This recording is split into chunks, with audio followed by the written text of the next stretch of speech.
Chapter है वो क्या है, इलेक्ट्रिक करंट। करंट का मतलब क्या होता है, rate of flow of charge.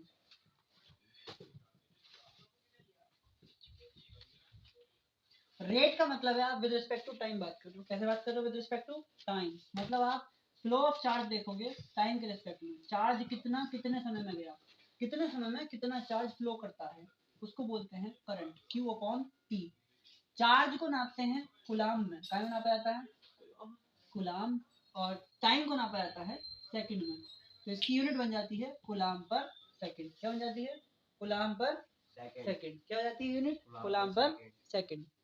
ठीक है, क्या यूनिट जाती है, कुलाम पर सेकंड। इसी तरीके से दूसरी यूनिट इसकी होती है एम्पियर। क्या होती है, एम्पियर। करंट की यूनिट क्या होती है, एम्पियर। ये इसकी यूनिट है, एम्पियर और कुलाम पर सेकंड। ठीक है, इसके अलावा आप चैप्टर में क्या पढ़ोगे, चैप्टर में आप पढ़ोगे चार्ज किसे कहते हैं। चार्ज किसे कहते हैं, देखो एक इलेक्ट्रॉन का चार्ज होता है 1.6 इंटू 10 की पावर माइनस का 19 कूलम। ये होता है एक इलेक्ट्रॉन का चार्ज। सुन लो इसे, एक इलेक्ट्रॉन का चार्ज कितना होता है, 1.6 इंटू 10 की पावर माइनस का 19 कूलम। एक एक इलेक्ट्रॉन करके कई सारे इलेक्ट्रॉन होते हैं जो कि एक चार्ज बनाते हैं। क्या बनाते हैं, चार्ज। तो चार्ज का फॉर्मूला बन जाता है Ne। n क्या है, नंबर ऑफ इलेक्ट्रॉन कितने हैं। E क्या है, इलेक्ट्रॉनिक चार्ज जो हमें पता रहता है। Q क्या है, टोटल चार्ज। Q क्या है, टोटल चार्ज। ठीक है, जैसे आपसे क्वेश्चन पूछा जाएगा, बताओ नंबर ऑफ इलेक्ट्रॉन कितने हैं इन 1 कूलम चार्ज। अगर कोई पूछने बैठ गया तो क्या करोगे, बहुत सिंपल है, Q is equal to n, formula लगाएंगे। 1 कूलम चार्ज है, n आपको निकालना है, E की वैल्यू आपको पता है, वेरी सिंपल। n की वैल्यू कितनी आ जाएगी, 1 अपॉन 1.6 इंटू 10 की पावर माइनस का 19। इसे सॉल्व करोगे तो कितना आएगा, 6.25 इंटू 10 की पावर प्लस 19 आ जाएगा। ठीक है, 0.657 क्या आ जाएगा, 0.625 इंटू 10 की पावर प्लस का 19 आ जाएगा। ठीक है, नंबर ऑफ इलेक्ट्रॉन्स आ जाएंगे 1 कूलम चार्ज में। कैसे आए, Q is equal to Ne, n निकालना नंबर ऑफ इलेक्ट्रॉन, Q आपको पता है 1 कूलम, और E इलेक्ट्रॉन की वैल्यू है, तो n आ जाएगा। ये था सबसे पहला टॉपिक आपके इस चैप्टर का। इसके बाद इस चैप्टर में आप पढ़ोगे पोटेंशियल। पोटेंशियल किसे कहते हैं, पोटेंशियल किसे कहते हैं, मान लो एक चार्ज है, ये मान लो हाँ एक चार्ज है, चार्ज की चारों तरफ कुछ फील्ड होगी। क्या होगी, कुछ फील्ड। एक चार्ज लो, तरीके से करो, एक चार्ज है, ठीक है, इसके चारों तरफ क्या निकलेगी, कुछ फील्ड निकलेगी। अगर ये पॉजिटिव चार्ज है तो इसके अंदर फील्ड निकलेगी, अगर नेगेटिव चार्ज है तो इसके अंदर फील्ड घुसेगी। ऐसा रहता है, हमें उससे मतलब नहीं है, हमें मतलब है एक फील्ड है, एक फील्ड है आपके पास, इलेक्ट्रिक फील्ड। क्या है, इलेक्ट्रिक फील्ड। इसके अंदर आप दूसरे चार्ज को लेके आओ, एक क्यू चार्ज को इसके अंदर लेके आओ, जो इसको लाने में आपको वर्क करना पड़ेगा, इस चार्ज को यहाँ से यहाँ लाकर रखने में जो आपको वर्क करना पड़ेगा, इसी को बोलते हैं पोटेंशियल। क्या बोलते हैं, पोटेंशियल। क्या बोलते हैं, पोटेंशियल। क्या बोलते हैं, पोटेंशियल। पोटेंशियल किसे कहते हैं, पोटेंशियल कहते हैं जो आपने वर्क करा एक चार्ज को मूव करने में, दूर से इधर लाने में, फील्ड में रखने में, जो आपने वर्क करा, इसको बोलते हैं पोटेंशियल। क्या बोलते हैं, potential. Work done over a charge, work done over a charge is called potential। V is equals to W upon Q।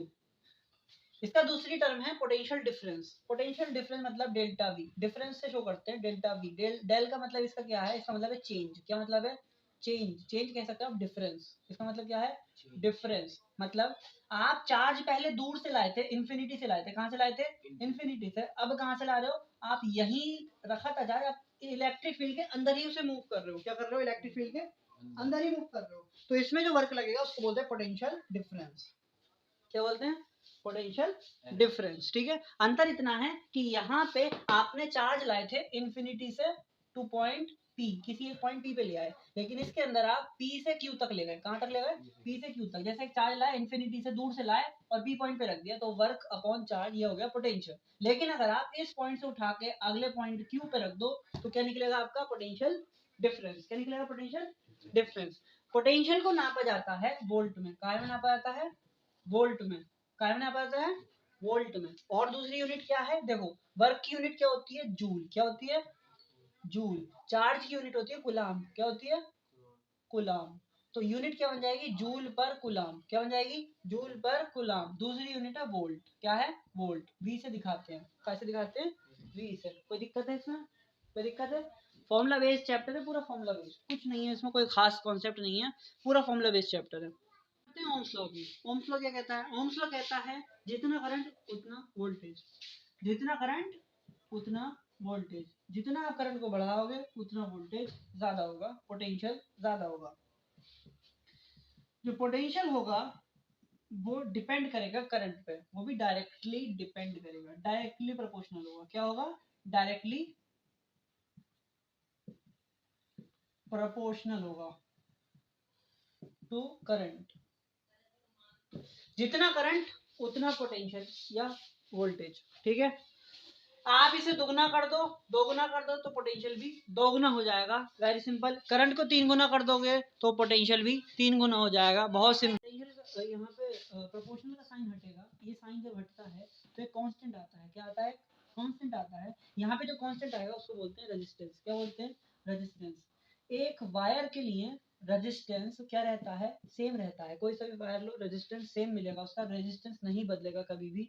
जब तक आप उसकी लेंथ, एरिया और टेम्परेचर ना बदलो वो नहीं बदलेगा, रेजिस्टेंस सेम रहेगा। लेंथ, एरिया और टेम्परेचर ना बदलो तब तक वो सेम रहेगा। ठीक है, यहाँ पे रेजिस्टेंस होता है। क्या होता है? R, resistance. तो ये है Ohm's law, V equal to R I. क्या है? V equal to R I. R निकालना है तो V अपॉन आई इधर आ जाएगा, आई निकालना है तो V अपॉन आर, इसी से ही निकल जाएगा। ठीक है, करंट निकालना है तो V अपॉन आर, इसी से। समझ रहे हो? इसी फॉर्मूले से ये फॉर्मूले डराइव हुए हैं, कोई नया नहीं है। ठीक है, कुछ नया नहीं है इसके अंदर, ओम्स लॉ के अंदर। समझ में आ गया? पक्का? आगे बढ़ूं? देखो यहाँ पे ग्राफ आता है, ग्राफ बहुत इंपॉर्टेंट है, ग्राफ बहुत इंपॉर्टेंट है। अगर ये करंट है, ये वोल्टेज है, पोटेंशियल है, जैसे जैसे आप करंट बढ़ाओगे वैसे वैसे ही पोटेंशियल बढ़ेगा। तो इसके बीच में जो ग्राफ बनेगा स्ट्रेट लाइन बनेगा। कैसा बनेगा? Straight line. ये क्या कहता है? ये सिंपल सी बात कहता है कि जैसे जैसे करंट बढ़ेगा वैसे वैसे वोल्टेज भी बढ़ेगा, पोटेंशियल बढ़ेगा। कोई दिक्कत? तो यहाँ पे जो स्ट्रेट लाइन आई है ये क्या होगी? ये स्ट्रेट लाइन, इसका स्लोप, स्लोप किसे कहते हैं? स्लोप कहते हैं एंगल को। क्या कहते हैं? एंगल को। ये जो स्लोप है इससे निकलेगा आपका रेजिस्टेंस। क्या निकलेगा इससे? आपका रेजिस्टेंस। क्या निकलेगा? रेजिस्टेंस। रेजिस्टेंस कैसे निकलेगा इसकी बात करते हैं। देखो, जब ये थीटा है तो यहाँ पे अगर आपको मान लो ये दे रखा है, यहाँ से यहाँ तक का निकालो कितना होगा रेजिस्टेंस, यहाँ से यहाँ तक का रेजिस्टेंस निकालो, तो कैसे निकालोगे? ये लाइन खींची, ये कितना होगा? ये इतना होगा, इसके बराबर होगा। किसके बराबर होगा? इसके। तो इसको बोलेंगे v। और ये किसके बराबर होगा? इसके बराबर होगा। किसके बराबर होगा? इसके, आई के। काय के? आई के। तो v अपॉन आई क्या आ जाएगा? r। क्या आ जाएगा? r। तो वोल्टेज अपॉन करंट ही होता है रेजिस्टेंस। बोले तो स्लोप, ग्राफ का स्लोप। ठीक है, स्लोप किसे कहते हैं? जो आपका ग्राफ है वो कितना एंगल बना रहा है हॉरिजॉन्टल से, इसको स्लोप बोलते हैं। क्या बोलते हैं? स्लोप।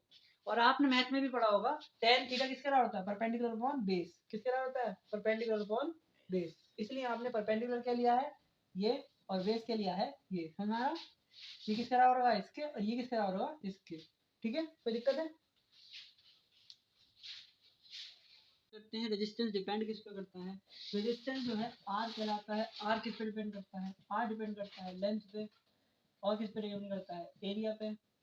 देखो, जैसे जैसे आप वायर की लेंथ बढ़ाओगे, ये छोटा वायर है, ये बड़ा वायर है, ज्यादा रेजिस्टेंस किसमें होगा? इसमें। सीधी सी बात है, इलेक्ट्रॉन यहाँ पे फ्लो कर रहा है, रास्ता कम है, यहाँ पे फ्लो कर रहा है तो रास्ता ज्यादा है। रेजिस्टेंस मतलब है रुकावट। एक होता है इसमें भी रुकावट है, इसमें भी रुकावट है। अब क्योंकि रास्ता ही लंबा है तो रुकावट भी ज्यादा ही होगी, रेजिस्टेंस भी ज्यादा ही होगा। लेंथ ज्यादा है तो रेजिस्टेंस ज्यादा होगा। दूसरी बात, अगर आप इस वायर को कर दो चौड़ा, क्या कर दो? चौड़ा, तो उससे होगा क्या? वायर को चौड़ा करते ही उसका एरिया बढ़ जाएगा। कौन सा एरिया है? Area of cross section. कौन सा एरिया है? Area of cross section. Area of cross section किसे कहते हैं? जैसे ये वायर है, इसको काटो और इस एरिया को बोलते हैं एरिया ऑफ क्रॉस सेक्शन। क्या बोलते हैं इसे? Area of cross section. इसे बोलते हैं एरिया ऑफ क्रॉस। जैसे जैसे आप इसकी चौड़ाई बढ़ाओगे, ये वायर की मोटाई बढ़ा दोगे, इसे मोटा कर दोगे, क्या कर दोगे? इसे मोटा, इस चौड़ाई को क्या कर दोगे? बढ़ा दोगे। कहने का मतलब इसकी रेडियस दुगनी कर दोगे, इसे बढ़ा दोगे, इसका एरिया बढ़ा दोगे, एरिया ऑफ क्रॉस सेक्शन बढ़ा दोगे। उससे होगा क्या? इलेक्ट्रॉन्स को स्पेस ज्यादा मिलेगा बहने के लिए, जिससे कि उनकी रुकावट कम हो जाएगी। क्या हो जाएगी? रुकावट कम। कहने का मतलब एरिया बढ़ाने से रेजिस्टेंस घटता है। क्या होता है? रेजिस्टेंस घटता है। जितना मोटा वायर होगा उसमें रेजिस्टेंस उतना कम होगा, करंट उतना ज्यादा होगा। जब रुकावट कम है तो करंट ज्यादा ही होगा। सीधी सी बात है, कोई नई बात नहीं है। दोनों से मिलकर एक फॉर्मूला बनता है L अपॉन ए। एल ऊपर है, ए नीचे है, दोनों को एक जगह कर दिया। जब आपने ये साइन हटाया प्रोपोर्शनैलिटी का तो उससे कांस्टेंट आएगा। इस कांस्टेंट को हम बोलते हैं रो। क्या बोलते हैं? रो। क्या बोलते हैं? रो, रो का मतलब है रेजिस्टिविटी। क्या है? रेजिस्टिविटी। रो क्या है हमारी? रेजिस्टिविटी। रो क्या है हमारी? रेजिस्टिविटी। रो को क्या बोलते हैं? रेजिस्टिविटी। क्या बोलते हैं?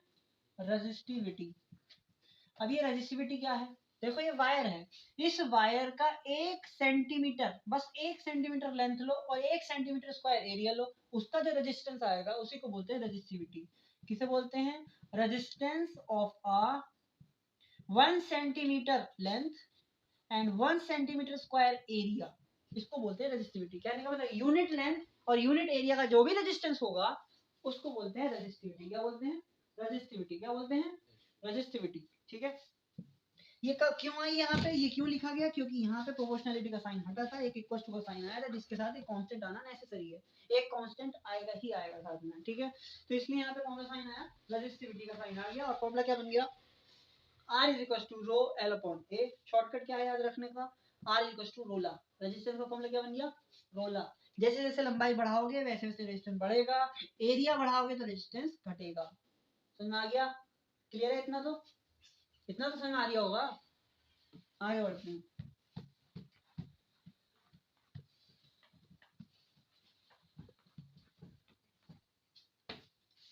अब बात करते हैं कॉम्बिनेशन ऑफ रेजिस्टेंस की। काय की?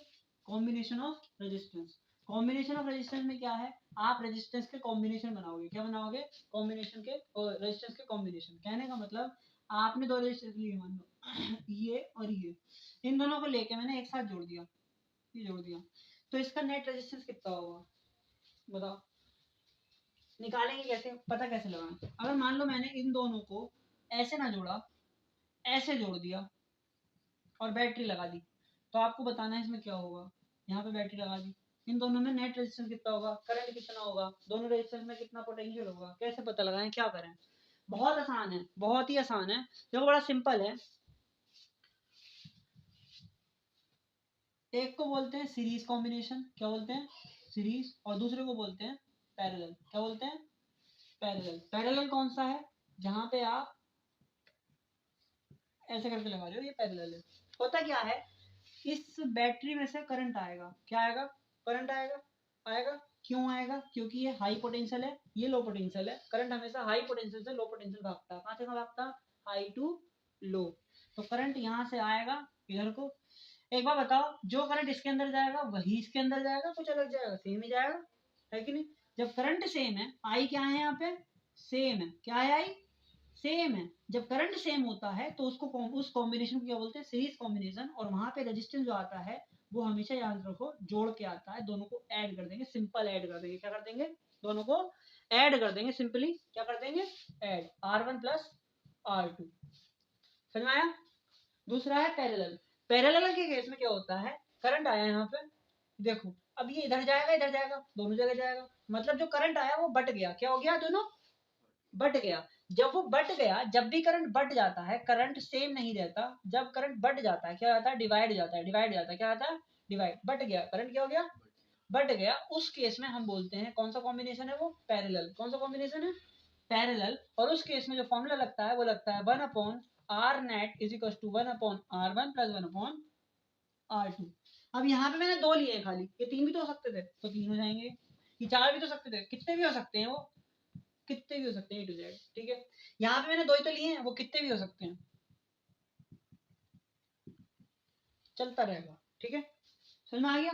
कैसे आए? समझ में आया? यहाँ पे करंट क्या कर रहा है? डिवाइड कर रहा है। और एक चीज, एक बार देखो, ये मान लो 12 वोल्ट की बैटरी है, कितने की? 12 वोल्ट की।